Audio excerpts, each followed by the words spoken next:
하나님께서 모세에게 시내산에서 이제 그 가나안 땅에 들어가면 어떻게 하나님을 예배하며 어떻게 하나님을 함께 교제할 것인지를 가르쳐주는 대목을 오늘 본문에서 우리가 읽어볼 수 있습니다.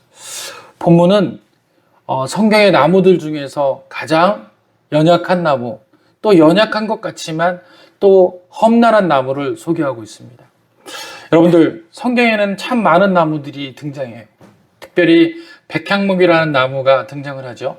백향목이라는 나무는요, 웅장함과 영광을 상징합니다. 그래서 그 나무를 쓸 때는 어디다 쓰이냐면 특별한 큰 건축이 있을 때 백향목을 가져다 씁니다. 특별히 성전을 짓거나 또 그 왕궁을 짓거나 할 때 백향목을 잘 이제 가져다가 이제 기둥도 세우고 또 석가래도 세우고 그렇게 쓰임 받았던 나무가 백향목입니다. 또 감람나무는요, 그 열매를 통해서 기름을 이제 짜서 성령의 은혜를 상징을 하지만 또 기름 붓거나 또 목사를 세우거나 또는 왕을 세울 때 그 기름을 부을 때 쓰는 나무가 감람나무 열매입니다.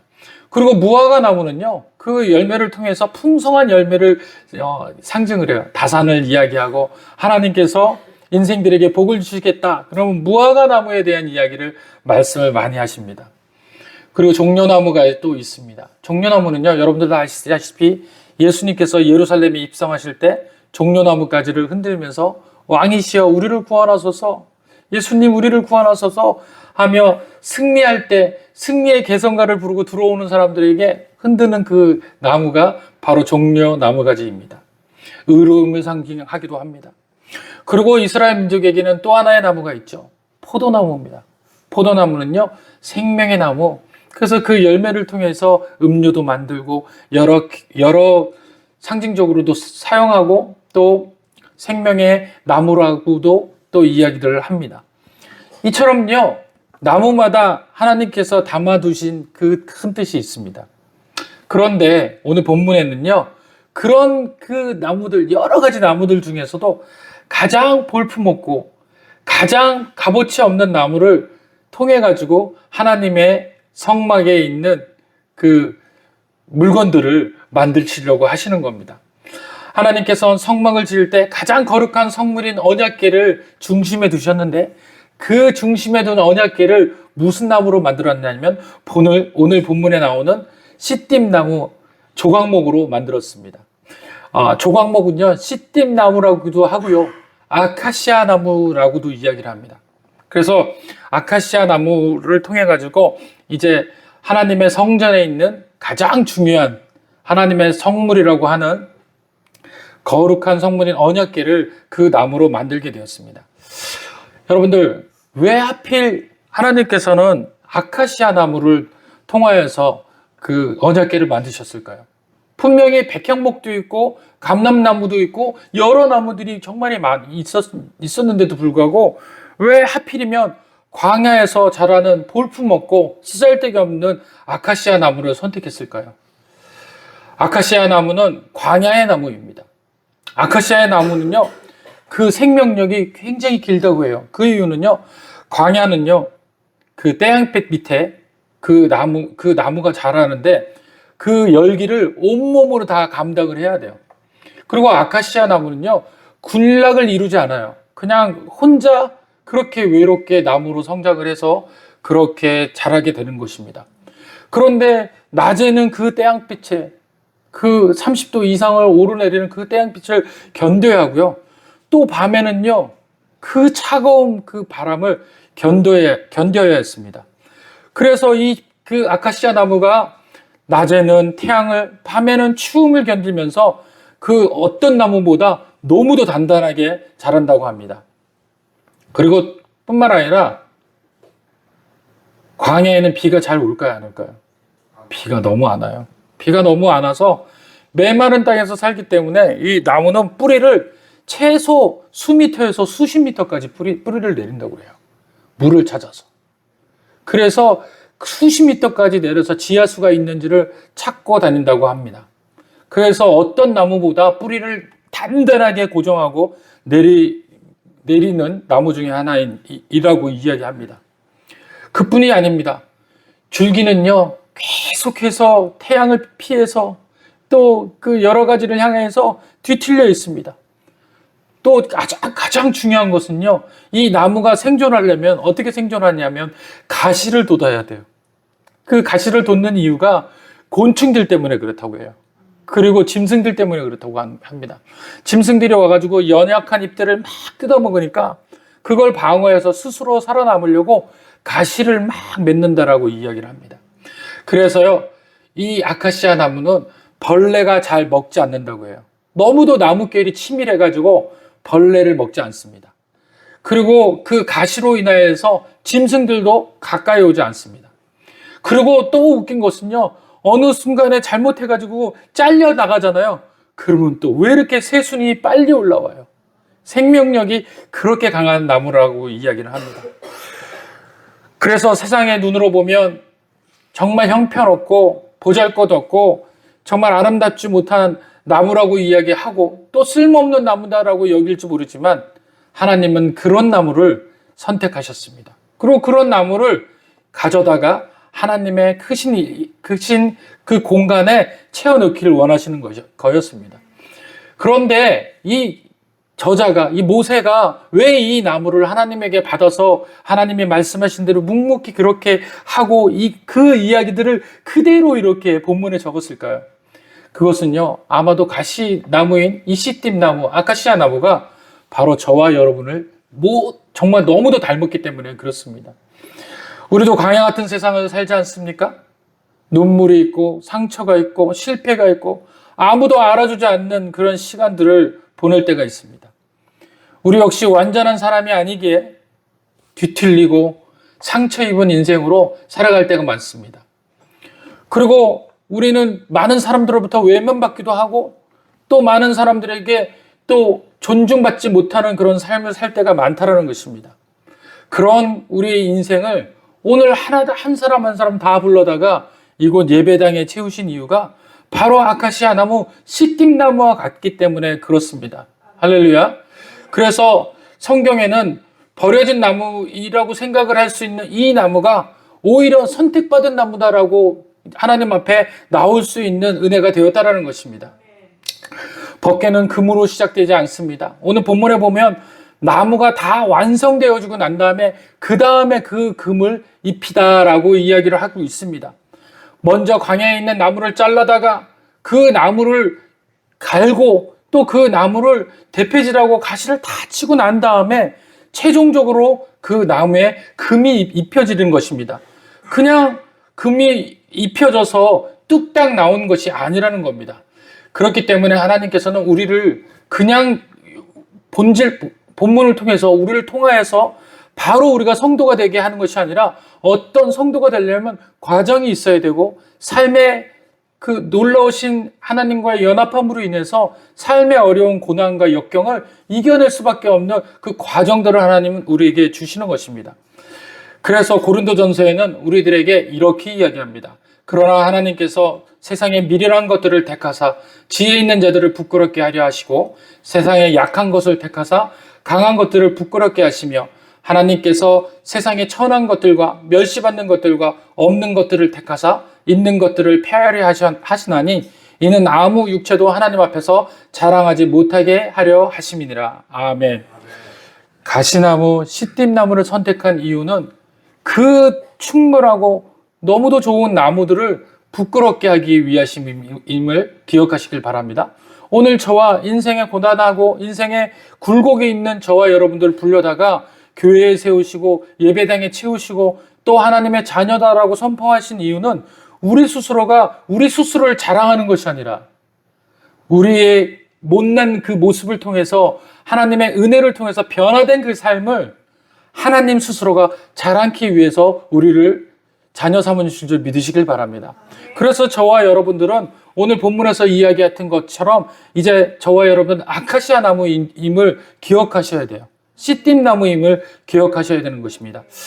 우리의 인생이 시띠나무고 아카시아 나무이지만 하나님께서는 분명히 우리를 성막 제일 중요한 곳에 우리를 세우시려고 가지고 계십니다.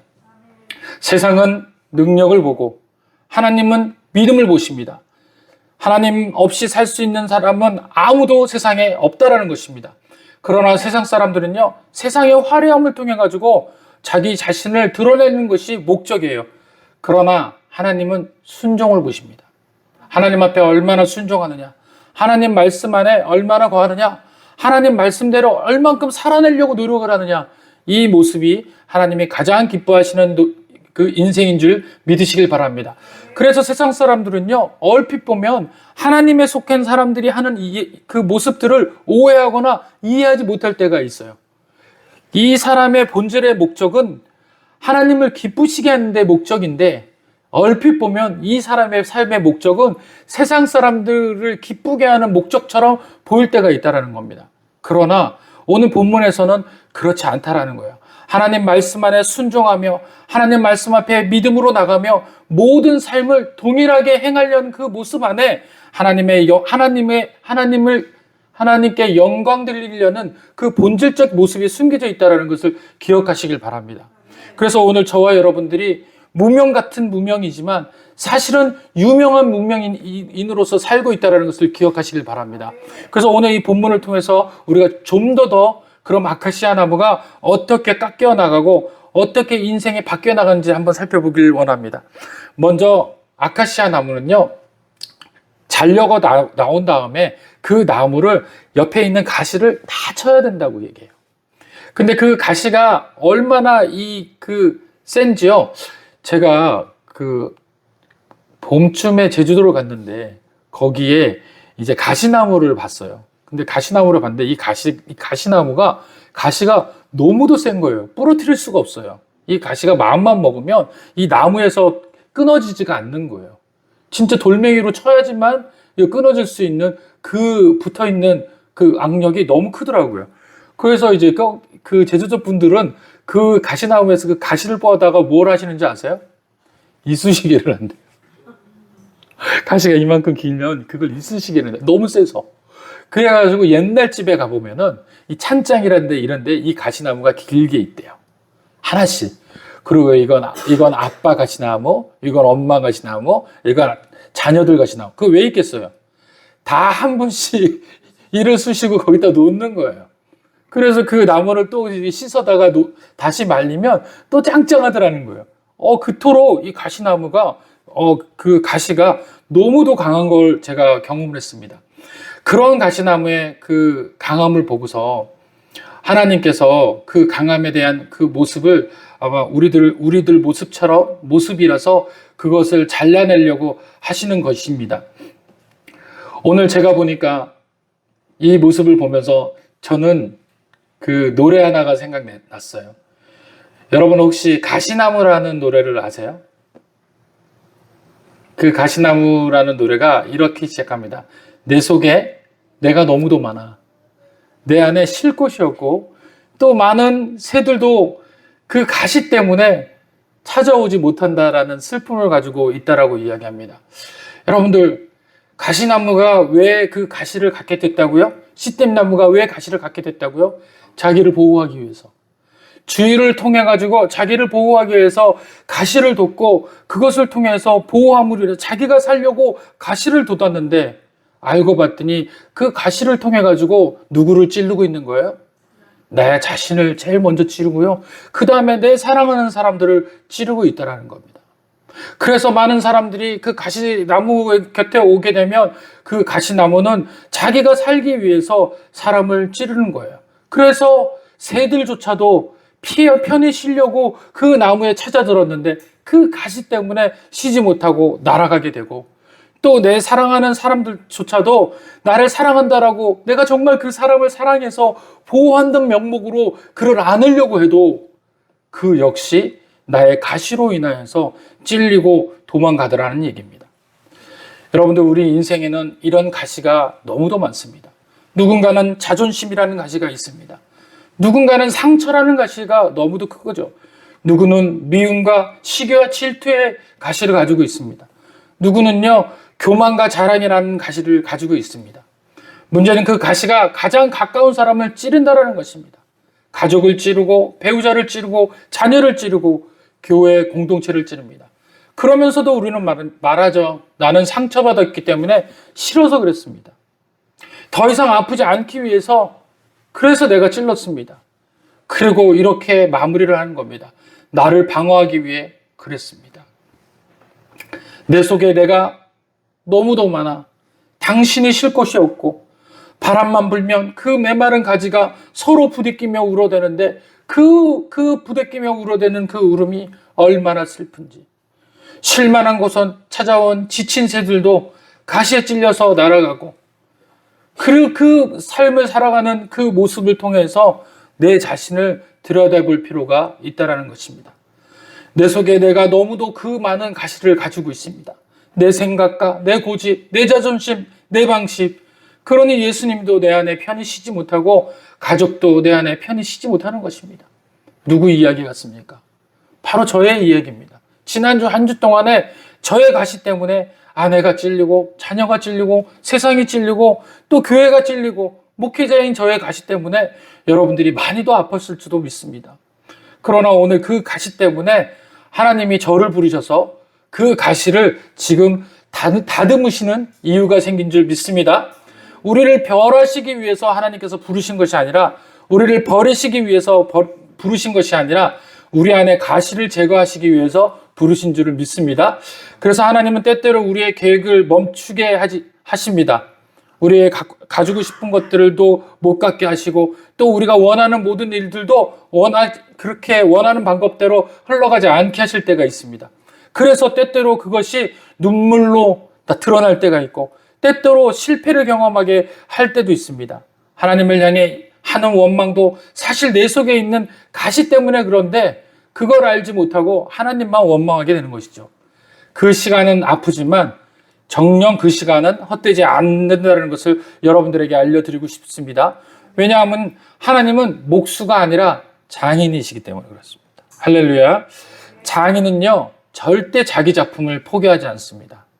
목수는요 자기 일당만 처리하면 끝나요. 자기가 할 일만 하면 그걸로 끝나지만 그 위에 있는 장인은요 자기가 계획한 그 계획을 이루지 않고서는 절대로 자기가 하는 일들을 멈추지 않습니다. 그렇습니다. 장인은 절대로 작품을 포기하지 않는다는 것입니다. 끝까지 다듬습니다. 우리도 마찬가지입니다. 지금 하나님께서 저와 여러분의 삶을 다듬고 계신다면 그것은 여러분을 버리셨다는 뜻이 아니라 오히려 언약궤로 만들어 가고 계신다는 증거입니다.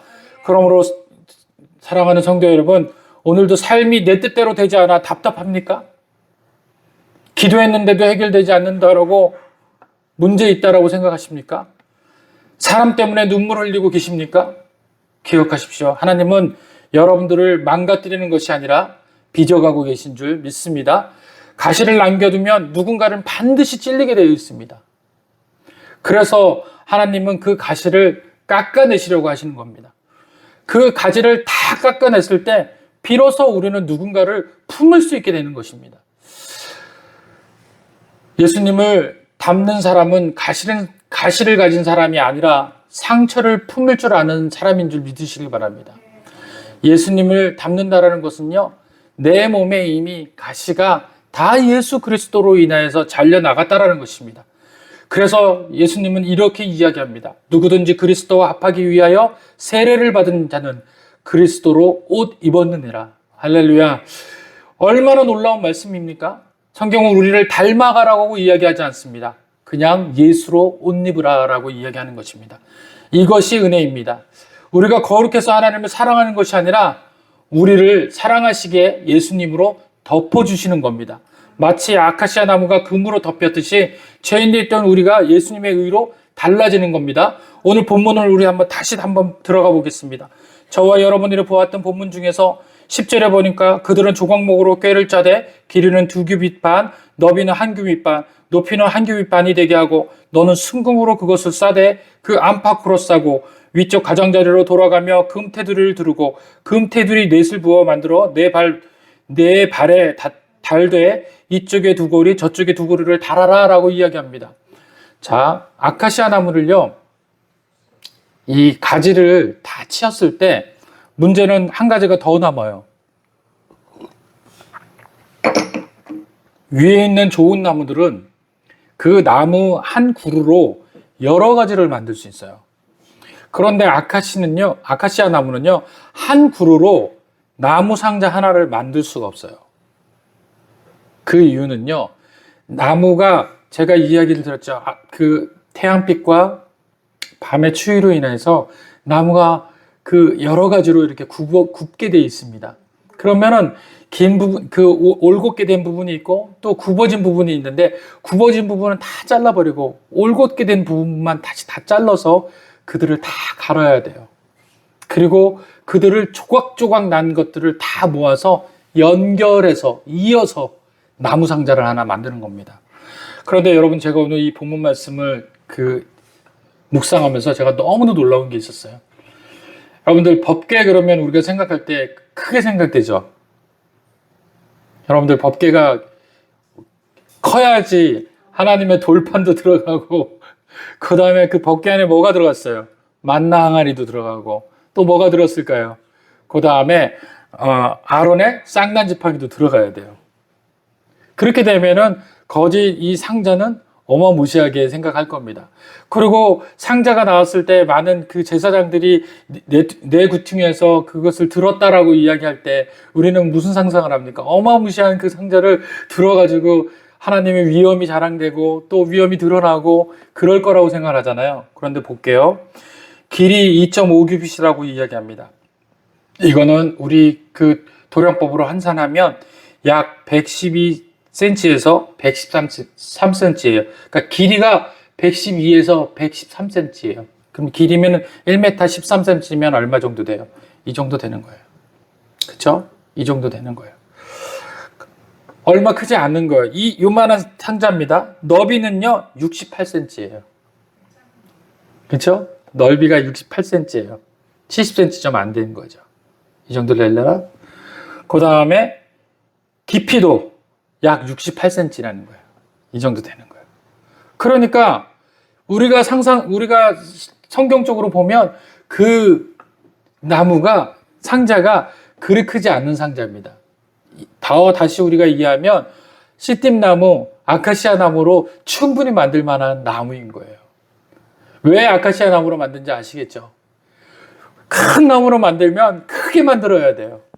근데 아카시아 나무로 만들면 조각조각 붙여도 이만한 상자는 충분히 만들 수 있다는 겁니다. 여러분, 아카시아 나무는 결코 큰 나무가 아니었습니다. 그 나무를 깎아서 상자를 만들어도 얼핏 보면 그 상자가 그리 귀한 무엇인가를 담을 만한 상자처럼 보이지는 않았을 것입니다. 그래서일 거예요. 하나님께서는 그 나무를 뭐라고 이야기하냐면 11절에 너는 순금으로 그것을 쌓아라라고 이야기합니다. 칠하라라고 이야기하지 않았어요. 덮으라라고 이야기합니다. 순금으로 완전히 덮으라는 거예요. 잠길 때까지 담궈서 덮으라는 거예요. 그리고 그 잠길 때까지 그 덮은 상자를 겉에만 덮지 말라는 거예요. 그 속 안까지도 덮으라라고 이야기합니다. 그러니까 다시 말하면 속도 완전한 금이고 바깥도 완전한 금으로 보이게 하라는 겁니다. 볼품없는 가시나무가, 사막에 있는 가시나무가 하나님께 쓰일 때는 가장 값있고 가장 귀한 나무로 변하게 될 줄 믿습니다. 그럼 바로 그 덮고 한 그 금칠을 바로 예수 그리스도의 은혜가 우리를 덮었다라는 거예요. 그래서 우리는 오늘 본문에서도 이야기했듯이 예수로 옷 입으라는 이야기가 바로 그 이야기인 거예요. 우리의 모습은 보잘것없지만 예수 그리스도의 옷을 입으면 우리는 금칠한 하나님의 놀라우신 은혜를 담는, 그런 정금과 같은 은혜를 담는 하나님의 보물상자가 되는 줄 믿습니다. 그래서 하나님께서는 그 상자 안에 이제 3가지를 넣습니다. 첫 번째는 십계명 돌판입니다. 하나님의 말씀이 담겨져 있어야 돼요. 여러분들 안에 뭐가 담겨져 있어야 돼요? 하나님 말씀이 담겨져 있어야 돼요. 이제 그 아카시아 나무 같은, 시띠 나무 같은 우리 인생을 하나님께서 이제 성전에 큰 하나님의 법궤로 이제 사용하시는데, 그러려면은 금을 칠하고 난 다음에, 여러분들을 그리스도 이름으로 칠하고 난 다음에 우리 안에 뭘 담아야 돼요? 하나님 말씀을 담을 줄 믿습니다. 두 번째는요, 만나 항아리를 담아야 돼요. 하나님의 공급하심을 받아야 돼요. 성령의 은혜를 받으셔야 돼요. 그래서 하나님의 놀라우신 공급하심을 날마다 채워나가는 저와 여러분이 되기를 원합니다. 마지막에는요, 아론의 쌍난 지팡이입니다. 근데 이 쌍난 지팡이는 뭘 얘기하냐면 죽은 것을 살리시는 하나님의 생명이 담긴 것이에요. 그래서 예수님께서 부활하셨잖아요. 아론의 쌍난 지팡이도 죽은 나무인데 거기서 살구나무가 살구꽃이 피었잖아요. 그 피는 이유가 뭡니까? 바로 생명이 담겨져 있다는 겁니다. 우리의 눈으로 봤을 때는 죽은 것 같이 보이지만 하나님의 능력으로 봤을 때는 살아나는 생명이 담겨있는 줄 믿으시길 바랍니다. 이것이 바로 오늘 우리들의 모습입니다. 예수님으로 옷 입은 사람 안에는 하나님 말씀이 살아있어야 하고 하나님의 은혜가 흘러야 하며 죽은 영혼을 살리는 생명이 숨쉬어야 되는 줄 믿습니다. 그래서 성도는 단순히 교회에 다니는 사람이 아니라 하나님의 임재를 세상에 옮겨다니는 살아있는 언약궤인 줄 믿습니다. 마지막으로 하나님께서 우리들을 언약궤로 닮았을 때 뭐라고 하셨다고요? 다 같이 따라합시다. 조각조각을 그 꾀에서 만들었다는 거예요. 이 모습이 정말 아름다운 모습입니다. 우리도 혼자서는 언약궤가 될 수 없어요. 여러분들 가정에서 가정의 주인처럼 행하고 있을지도 모릅니다. 아버지로서 제가 그런 모습들이 참 많았었는데 저 혼자로 운영이 안 되더라고요. 제 아내가 한번 아프고 나니까 집안이 형편없는 거예요. 어떻게 그것을 해야 될지 알지 못하는 겁니다. 맞습니다. 각각의 조각목들이 합혀져야 가정이라는 언약궤가 완성될 줄 믿습니다. 그래서 각각의 조각목들이 다 살아나 있어야 돼요. 또 각각의 조각목들이 오늘 모여서 교회가 되는 거예요. 오늘 저와 여러분들이 부르셔서 이렇게 큰 교회가 된 줄 믿습니다. 그래서 하나님은 우리 교회 이름을 약속 이름교회라고 지었습니다. 약속 이름교회는 완벽한 사람들이 모인 곳이 아닙니다. 광야를 지나온 사람들이 모인 곳이에요. 어떤 사람은요, 마음이 쓸쓸한 사람이 온 경우도 있고요. 어떤 사람은요, 삶의 모든 것이 지쳐서 온 사람도 있습니다. 다 광야를 지나온 사람들입니다. 눈물을 흘려본 사람들이 모인 곳이 약속 이름교회입니다. 깎여본 사람들이 모인 곳이 약속 이름교회라는 거예요. 지금도 여러분들은 깎이고 있는 거예요. 왜 내가 저분 때문에 도전받지? 깎이고 있는 거예요. 염려하지 마십시오. 여러분들은 이제 언약궤가 될 준비가 된 사람입니다. 이제 예수 그리스도를 여러분들이 덮게 되면 이제 여러분들은 이제 더할 나위 없는 하나님의 언약궤가 될 줄 믿습니다. 그래서 말씀을 정리하면 우리는 버려진 나무가 아니라 하나님의 언약궤라는 것입니다. 우리의 인생은 가시나무 같지만 그러나 그 가시가 깎이는 그 어려움들을 겪어야지만 결과적으로 언약궤 같은 나무가 되는 줄 믿으시길 바랍니다. 그래서 저와 여러분들 모두가 예수 그리스도를 승리하며 또 약속 이름교회 부르심을 받은 언약궤인 줄 믿으시길 바랍니다. 다 같이 기도하겠습니다.